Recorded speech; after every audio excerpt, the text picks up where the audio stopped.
What is up, you guys? We are here for our weekly alchemy message where we're unpacking our approach to this week's lessons.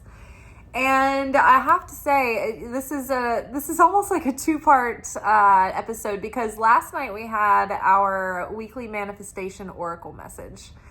And thank you for those of you who commented such warm comments. I needed that sort of motherly love yesterday and that kind of energy. And those of you who reached out and extended that to me, it was much needed.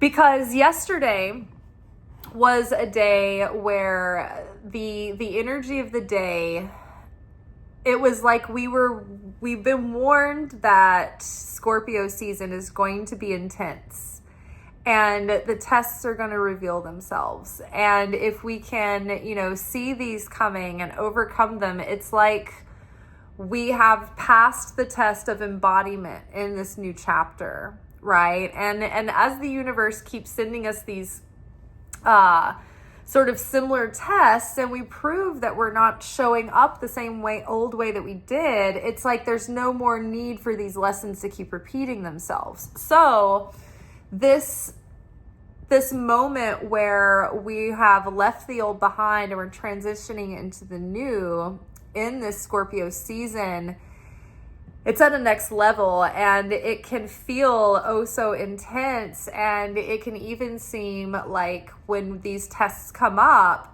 we can beat ourselves up because yesterday I felt that I had failed a test, and it had to do with me and my mom's relationship. And I thought that that everything that we'd worked for, all the peace and the new relationship, it was like I just was like, oh, none of it's real. It was all just ephemera, and it just faded as fast as it happened. And I thought I was back to square one, and it was never going to be any different. And then this morning I started thinking about things more deeply. And thinking about the fact that, when we believe that the effort that we've put into something is never lost, that it is held for us in like our spiritual bank account, it made me think the light that we've revealed can't be unrevealed, right? And so if I choose to work towards unity and to change my attitude toward the situation and change my perspective, whether I'm right or not, right? Because recently we had that card come up that mother healing was possible now, and that it is better to cultivate peace than be right. And that might have been in my weekly reading, but I think that has been both in the lunation readings and in our weekly readings together. And so I just thought, no, I'm not going to go down this negative road. And I'm not going to just placate or be false either. I've got to find the compromise between maintaining authenticity and trying to grow and change and see things differently, even if I'm right, whether I'm right or wrong, right? And learning about looking for ways, whether you're right or wrong, how you can deliver something differently, or how you can approach something differently that might bring about different results the next time. It's all about searching for how we can reveal more of our light, more of our capacity to love and to share, and to be able to be resilient and forgiving and compassionate, right? And the major test is when it's not easy to do that.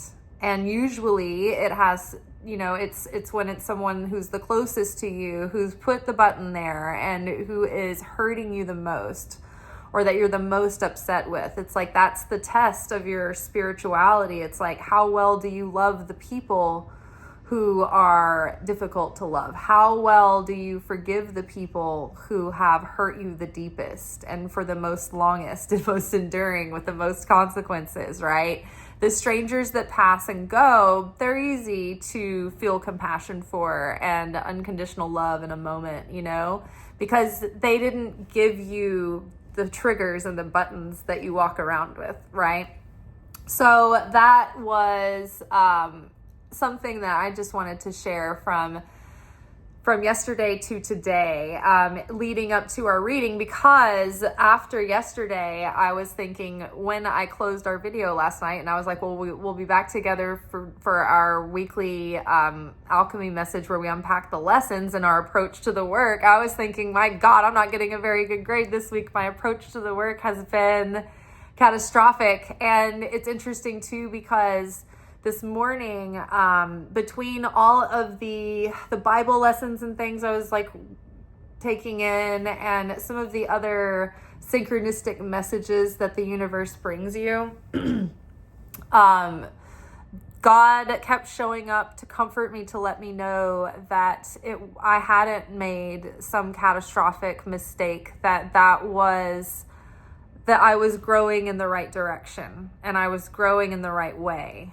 And that when I compared me and my mom's relationship to her and her mom's relationship, we were night and day better than theirs. And so that's already a success. We've already healed generational curses and wounds, because we're already an improvement on what they had.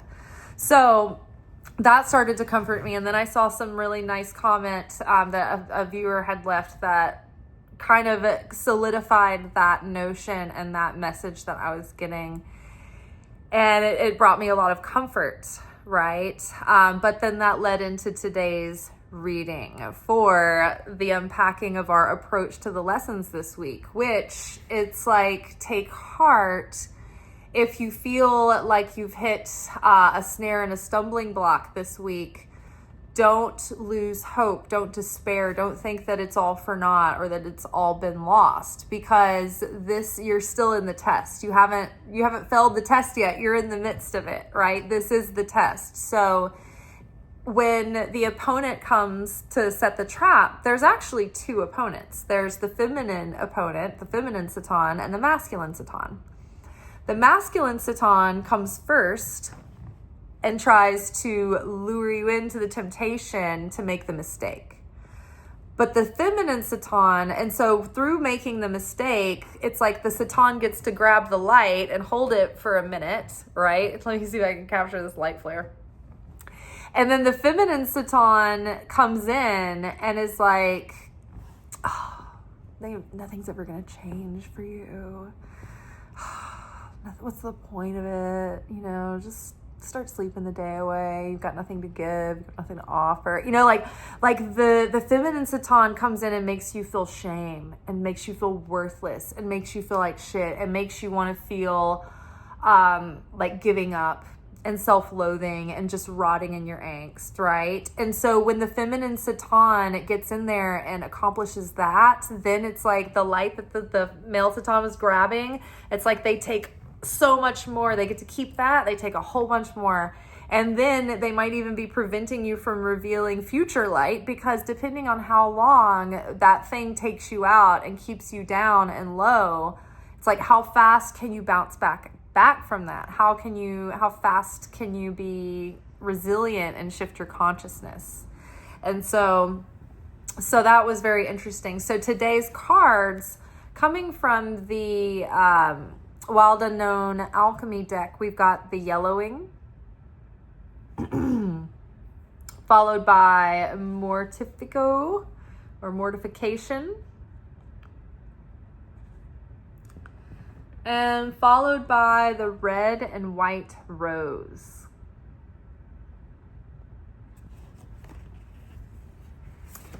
Underneath the Yellowing, we have 8 of Cups.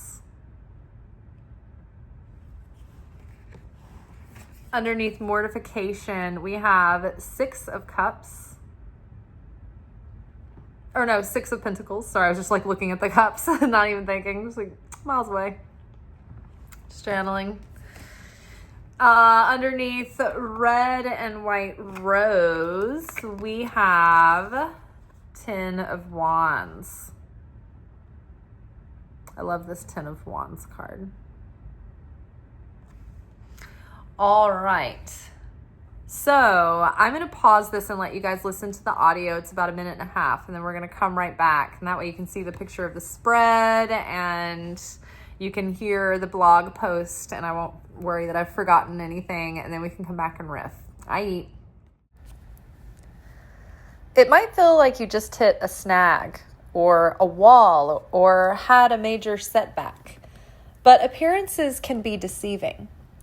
Scorpio's influence during this month is intensifying things in order to bring on the transformation that will transition us into a new chapter. Familiar tests are coming back around so that we may embody new levels of consciousness and spiritual healing and transformation. We're never going to be perfect, but we are asked to be like the Creator, forever in a state of becoming, always growing, always revealing new light. The yellowing pages of our current chapter indicate the end of an old story and the beginning of a new one. We desire deeper meaning. We desire to be aligned with our soul's purpose. Every effort we've given has been set aside. Nothing has ever been wasted. Give, and it shall be given unto you. Things are changing. New life is coming. We may be weary from many challenges, but don't lose hope. This is the darkness before our new dawn. So the yellowing card has to do with something growing old, something aging, and like think about the yellowing of paper on pages in library books over time. You can almost smell it, right? The age of the library book or the textbook, the yellowing edges, right? It's like the early process of decay, the breaking down of something. In the booklet, it specifically mentions the fact that even a bruise starts to yellow when it nears completion. So this is well into the process. We're like coming to the end of the process, the end of the healing process. And to me, I love it because the 8 of Cups is here paired with it. So it's like we have come to the end of this chapter. It's given us all it can. We've learned all we can from this level that we are in life right now. Now, when we say at this level, we're not necessarily meaning that you need to leave your partner and you need to quit your job and you need to totally reinvent yourself and burn it all down. But it means that you might have a shift in your perception that all of a sudden deepens the relationship that you're in, or gives you a different level of appreciation for your family or for the career that you already have. Maybe it opens up an opportunity, or maybe you do decide to go off in a different direction. But the current consciousness, the consciousness is the first thing that has to shift. That's the foundation that's going to shift, that then the physical circumstances are going to start changing to reflect that. So whatever it is, at this point, at this juncture in our life, it's like we are ready to move forward and move on from this chapter, and we're ready for something of deeper meaning that has real value and offers true and lasting fulfillment. The 8 of Cups is a desire for something of deeper meaning and deeper purpose. So I feel that it's like we've come to a point where we've had enough of the old story, and we've had enough of chasing after all of the wrong things just to follow a shiny object. It's like we've seen the shiny objects. We're over the shiny objects. That life has grown old. Right? The old self has grown old. Even like the anger that we've held against people, the ancient angers from our family and our upbringing and all that story is that burden. It's gotten old, right? That thinking about, oh, it was this way and it was that, and it's always been this. It's like, we're ready to dump it all at the landfill, right? And just move forward and try to have a new chapter, a new day, right?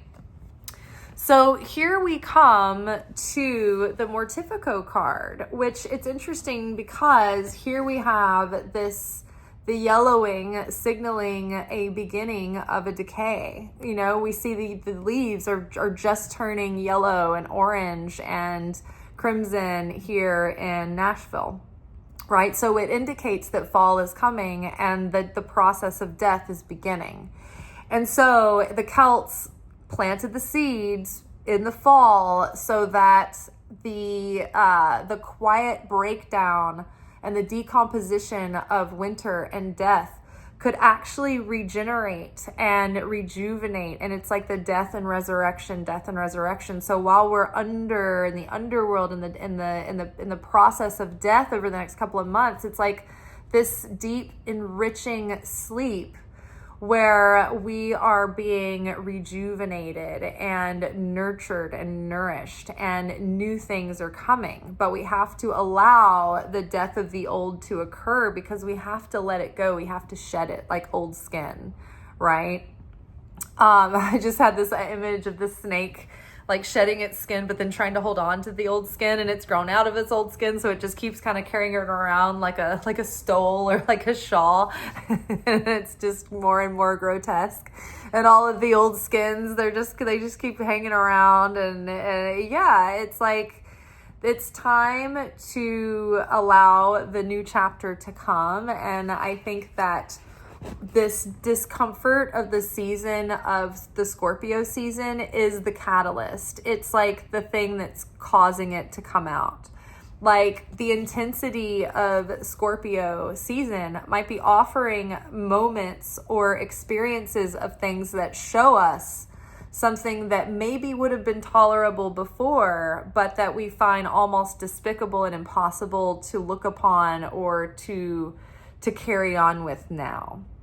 And so everything has changed. And so we are looking at ways that we invested and valued things that didn't give us anything in return, and we're ready to let that go. And so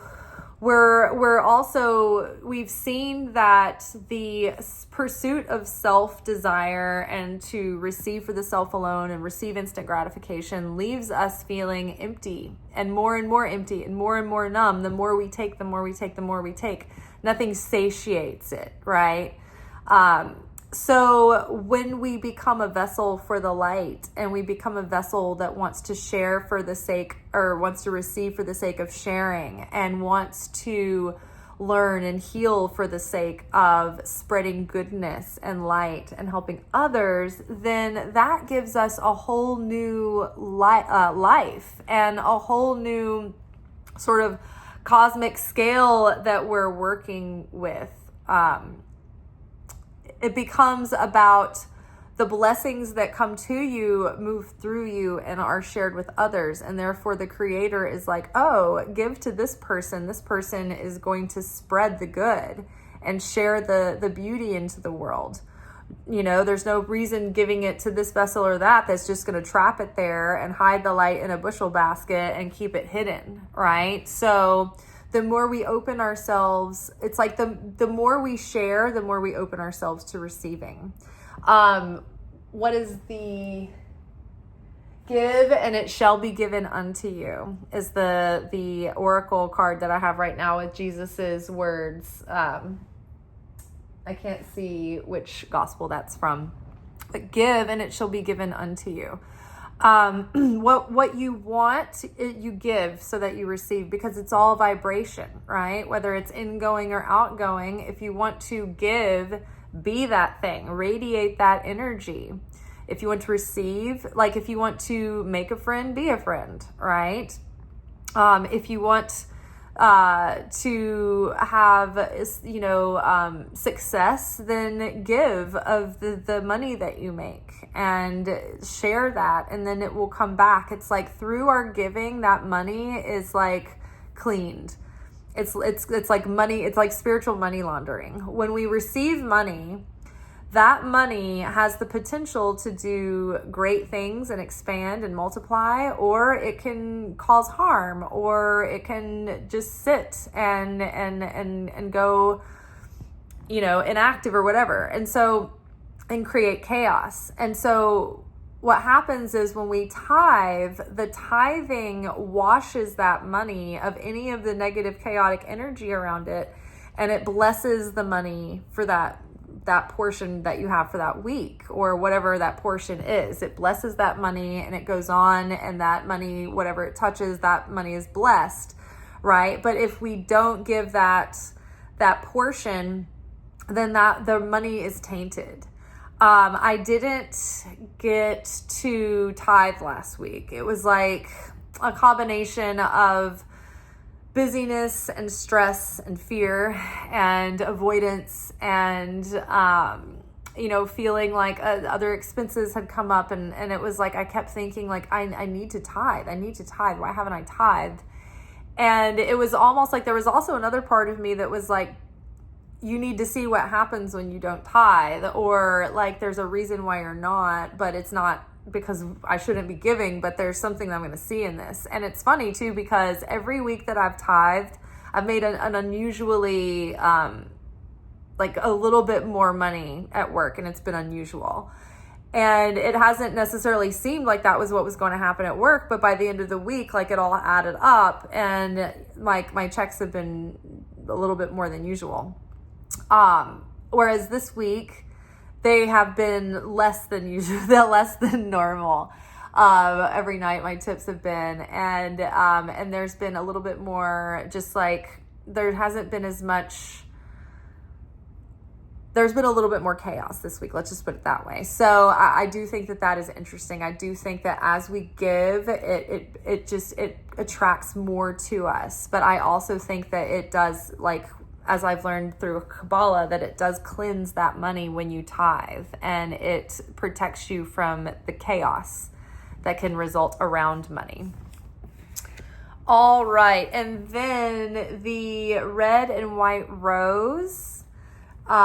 This card is like the equivalent of Kundalini rising.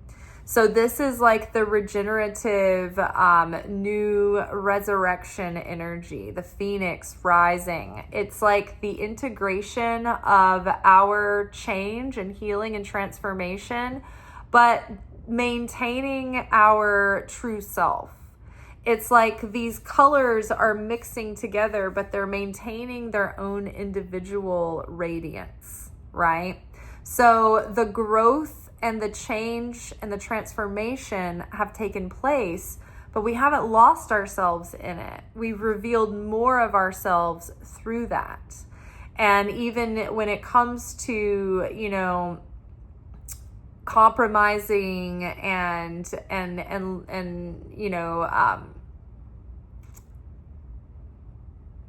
compromising in order to find common ground, especially when we're looking at this from a political point of view right now. It's like there are things that we don't want to compromise on, and things that are non-negotiables. And so there's a way to come together while everyone, but without merging and murkying and becoming pink, right? Like it's still, like the colors still maintain.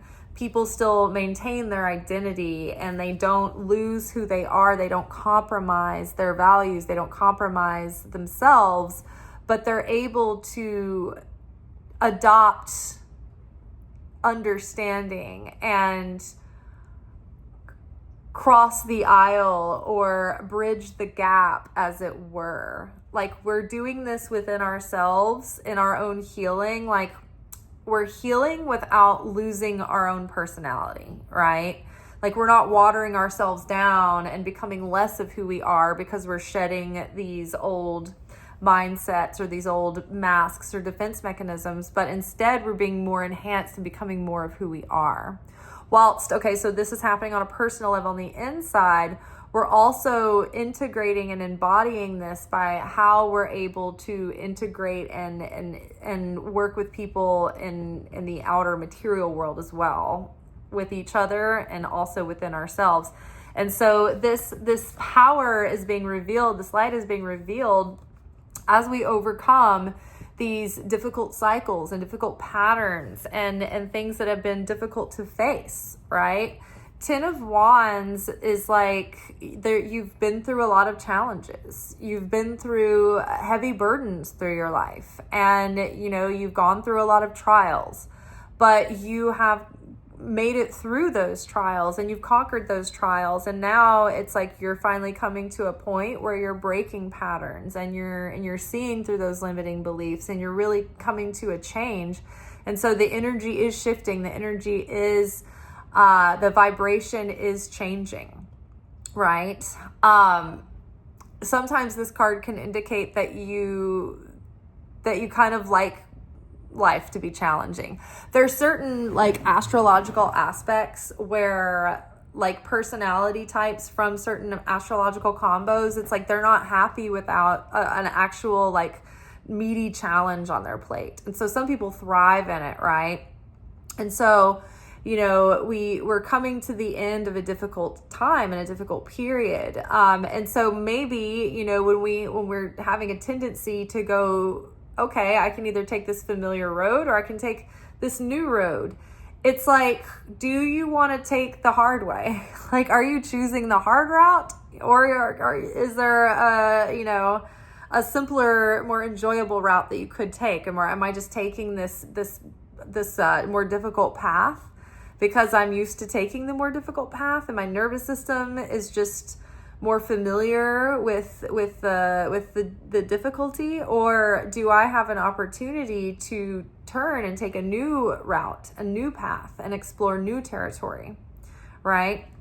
So I think that's very exciting this week. I think that through our healing, I think that this is a sign that the old is passing, and that we are embracing this season of death and mortification, so that because we know what's happening. We know that we're resting and we're pulling it all. We're pulling all our pieces and molecules back together, because we're about to be reborn and resurrected. And it's like what was old and dead and maybe we gave up on, there's going to be new life in that, in the things that we're bringing with us. And then in ways that we are leaving things behind and they're permanently dead, we are being reborn anew. So there's both. It's like there's room for the good parts of our past and our history and our foundation and our roots to come with us. But there's also this new aspect of self that's coming through that is going to enhance everything that we always were, and even more. Okay. So I think big things are happening. Blessings are on the way. I think that finally life is going to start to feel like it's giving back when we put in. It may have felt like for maybe the first part of your life, or maybe, just recently, but maybe for all of it up until now, it feels like you've given and you've given and you've given, and life just never really delivered, right? I mean, you can see like basic blessings that have gotten you by, but when you're like, well, the high points in my life, finally like realizing a dream or a goal, or I feel like there's so many people that I know have this story where it feels like they try so many things and they feel like they've always failed or come up short. But now is the season for the universe to reciprocate all the effort and the investment and the energy and the belief and the blood, sweat, and tears and love that we've put into ourselves and to others and into life and into our hopes and dreams and our calling. Sometimes it can feel like we've just spilt the teapot so many times that it's just, it's done, right? But it's not done. It's not empty. And the teapot is actually full and ready to go. And what happens is when we put our heart and soul into something and it doesn't work out, if we don't give up on ourselves and we don't lose hope and we don't despair, then that light is just transferred into the next thing. It's kept in like a vault, a spiritual vault. It's like your own spiritual bank account. And when the time aligns with the healing and the vessel is ready and open and there's an opportunity that you can be truly blessed, then that light is channeled again through that blessing and that opportunity. But nothing that we've ever done has been a waste, and nothing has been lost. It's just waiting for the right manifestation, the right expression. I was once tripping on something, and I had this vision of God that appeared to me. And essentially, long story short, the face was of this, it was in the sky, and the face was made from all the stars in the sky, almost like a connect the dots. And it was the face of someone that I knew and I had a crush on. And then there was someone else that I was like in a relationship with, and it was like, I knew it was at the point in the relationship where we kind of had to decide what we were doing. Are we going the distance, or is this as far as we're going to go? And so I was really struggling with, is this the guy, or is that the guy, or any of them the guy? Like, please guide me. And then this face appeared, and I knew it was like God talking to me, but through the image of this face. And the face said, it doesn't matter who the guy is. It's me showing up the way that you need me to every time in that moment. And that liberated me in that moment. And then I forgot about it again and again and again. But I always remind myself of that. And that's so true. It's like, no matter what, if it's friends, if it's lovers, if it's the family member that's antagonizing you, or the family member that's helping you, God is always on the other side of that face. And God is always showing up for you in every moment, exactly the way that we need. We just don't see it that way sometimes. And so that's when we've talked about before the difference of being face to face with the Creator, you're face to the back of the Creator, and back to back with the Creator. When you're face to face with the Creator, it means that even in the midst of life's challenges and storms, you can see the Creator moving through the situation. You can feel the presence of the Creator. Even in the bleakest times, you can feel that. And you know that there's a purpose for your life. And you know that God has a plan. And you know that God is in every particle of light that is in every cell. And if you can choose certainty, you don't even have to feel certainty. You can feel terrified and afraid. You can feel doubt. You can feel fear. You can feel lack.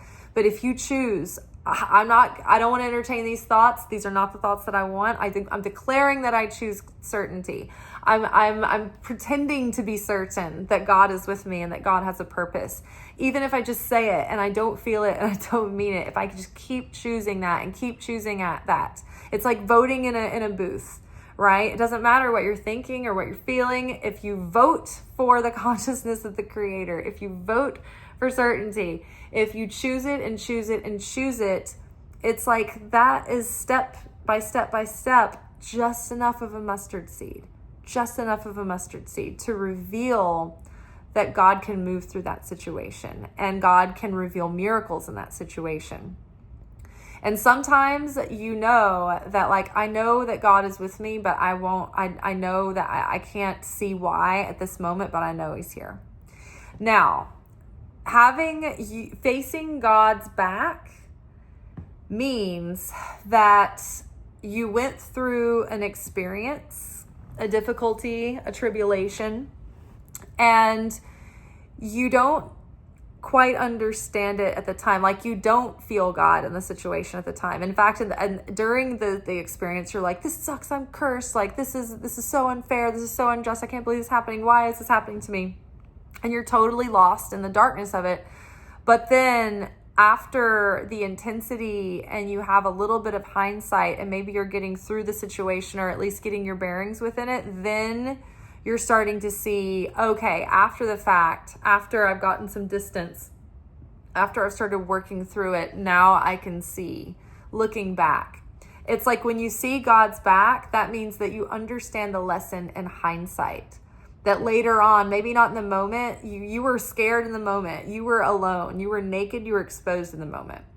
When you're face to face with God, you're in the moment and it fucking sucks, but you know God's with you. And that makes the difference between being in the moment and not realizing that God's with you, feeling totally on your own and that cold, like, exposure, And then later on, you're like, oh, I see it now. I see the lesson. I see how this shaped me. I see how this worked to open a door or reveal something in my life. Now, being back to back with the Creator means that when you're in the midst of it, you don't see the Creator. You don't feel God. You don't believe that God is in the situation. And even afterwards, you just can't see it. You can't find it. And it's a wound that just keeps hurting you and hurting you and hurting you. And it's total darkness. And there's no revelation and no wisdom. Nothing is revealed. So I strive to remain face to face with the Creator at all times.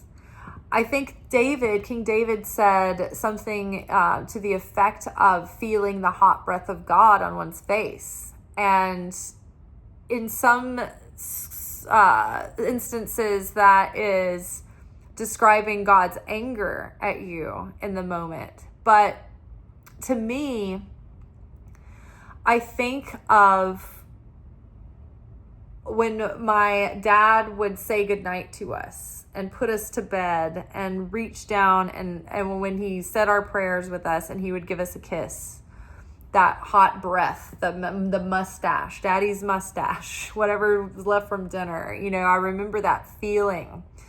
There was a man from the Kabbalah Center whose son has developmental disorders to the point where he can't fully function for himself. And so every night his father holds him close and brushes his teeth. And he talked about how the moment that him and his son share during that time, he's like, that's when I can see God, because he's looking at me without any defense mechanisms. And that is the most sustained eye contact and the closest that I am with a person ever. And when I remembered that story and then I put together the feeling of the hot breath of God on your face, I thought about that and I thought, I want to feel the hot breath of God on my face, brushing my teeth for me. You know what I mean? And I thought of it like that. And so, weepy as always. But yeah, anyway, those are the final closing thoughts. And that was a really interesting, you can find, I think that the interview with this man is on the Spiritually Hungry podcast, Michael and Monica Berg, and they recorded it during Rosh Hashanah, and this is an amazing story of a man from the center. He didn't have a center in his city. He was from I think Cincinnati maybe, or Columbus, and there was an opportunity to go on this competition show that's on a big YouTube channel, and there was a huge grand prize of I think $5 million or something like that. And he somehow he applied for the show. He thought, okay, if I can get on the show and I can compete, then I can raise awareness about my son's rare condition. And hopefully maybe researchers will see it and people will be more aware of it because it's so rare and it might help get, attention on it and funding on it or whatever. So his whole thing was that he wanted to do this for the sake of sharing, for the sake of platforming this illness in his son, but in other people as well.